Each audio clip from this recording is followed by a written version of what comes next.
Hey guys, welcome to the homestead. So today, have you ever had one of those days where it starts off and you think things are going to go your way and they just don't? Things just go downhill right from the start and then boom, everything you wanted to happen just doesn't happen. Well, it's one of those days. So Jamie's here feeling my frustration. Today was the big day. I was going to get my hard salami back from my neighbor who's been keeping it in his root cellar for the last 2 months, just over 2 months. And I was all excited to go down there and check it out and to get it back. And, you know, the feedback that I had been getting from him said it was doing really good and it had mold on it, just like it's supposed to have mold on it.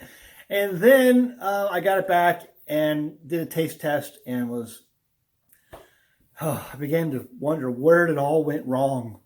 So here is the salami, and I've got a whole case full of it in here, and some of it's more moldy than others. And for those of you who don't know, okay, real charcuterie will have lots of blue-green mold on it, okay? In fact, here's a couple pictures of a charcuterie in New York City, and all of the hard salamis they make are just packed with blue and green mold, you know, all over them. This is how it's supposed to be made. It's how you know that you've done it right.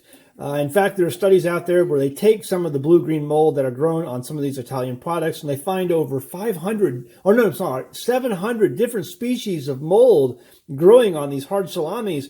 And all of them, what they do is they impart an amazingly cured flavor inside the salami.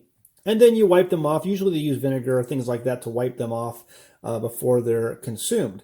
But the mold does an amazing job of preserving and keeping the salami good to eat. Anyway, and giving it great flavor at the same time. The problem was not the mold.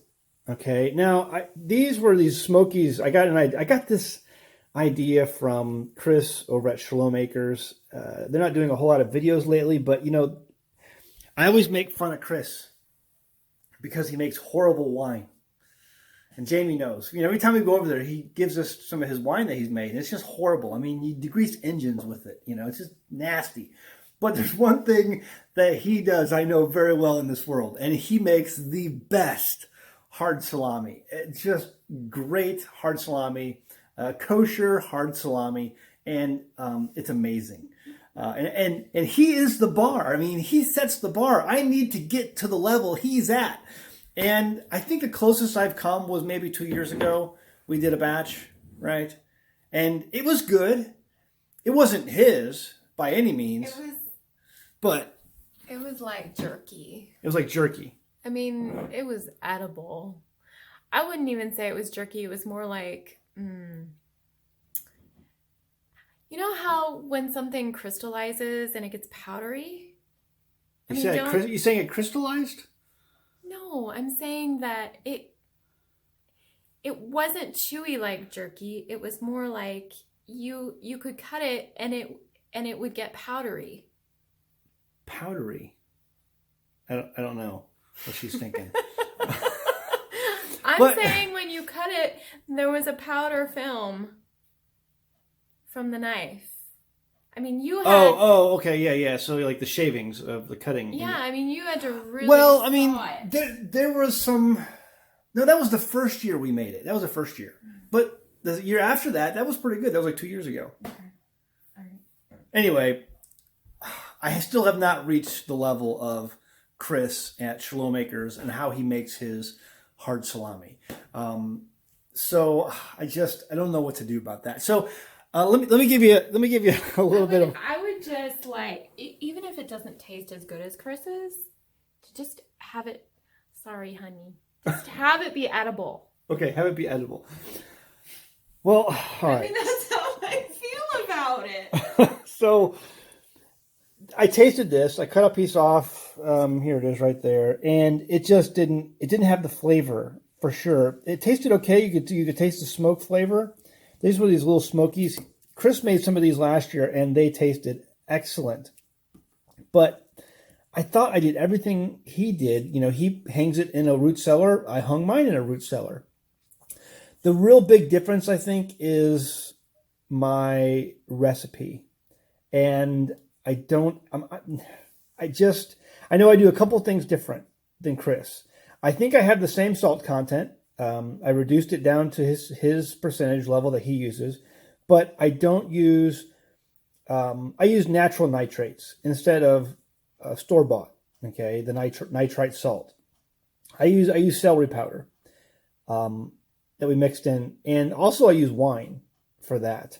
And he doesn't use wine in his recipe. I use red wine.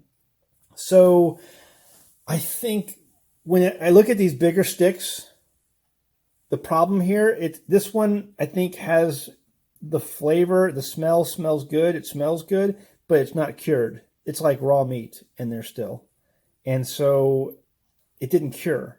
So on salami, if you don't know, on hard salami or salamis, you never cook the meat. The meat never has to cook because it cures, and that's the same as cooking.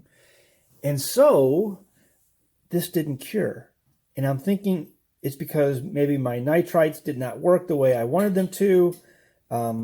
It's been 2 months. It should have cured. You can usually get a cured product within 6 weeks.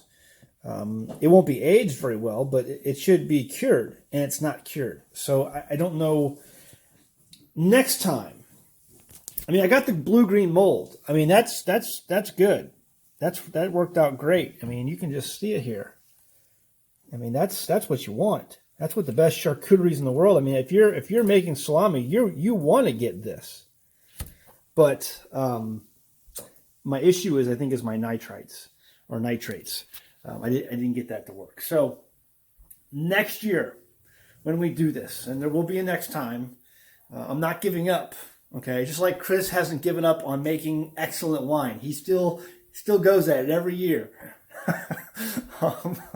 Actually, he made the wine that he made for Sukkot wasn't bad. Or was that? No, that was somebody else. Rick, Nick. Anyway, he's still trying. I'm still trying to get salami. Okay, I'm gonna get there one day. One day I will reach that level, but it's gonna just take me longer, I guess. I'm going to try to go next year. I'm going to find out the exact percentages he's using in his recipes and go with that. He's informed me of a shop that's near him that sells the ingredients he uses, or at least the nitrates and things like that. So I'm going to go with that same recipe and formula and try to achieve what he's doing. Because everything else I think I'm doing is exactly what he's doing. I'm smoking it. I'm letting it hang in a root cellar for a certain amount of time, and then after that, after today, it was either supposed to be hung longer, in our house, or put inside of a freezer. But the issue is there's just no cure that happened. It didn't cure. That's just raw meat, basically. Looks like it didn't cure. So we failed. As you go through life, and as you go, you're homesteading and you're trying new things, living off grid, trying to figure out how they did this, in years past, you're going to have failures, and those failures are going to hurt. I never wanted to buy the natural or the store-bought nitrates. I wanted to do natural nitrates. I wanted to do it how they did it 200 years ago. Okay. Short of going out and mining with a shovel, my own saltpeter, I wanted to figure out how they did this. And one of the ways they did it was with vegetable nitrates, like celery powder or arugula powder, things like that.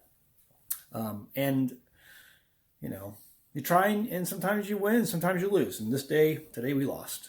And it's hurting because really, how many deer was this, honey? Was this 2 deer? Yeah, 2, and then some organic ground beef that we purchased. Yeah. Grass-fed beef that we purchased. Yeah. So it hurts to lose this.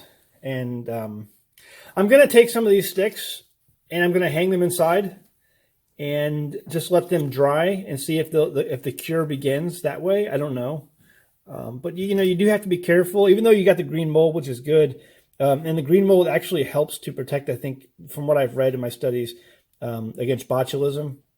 But it actually acts as an antioxidant as well. I think what we're going to do is I'm going to hang a few of these inside the house because it's more drier in here and see if that gets the cure process going, and we'll see if we can maybe save some of these. But again, the cure didn't happen. It just didn't happen.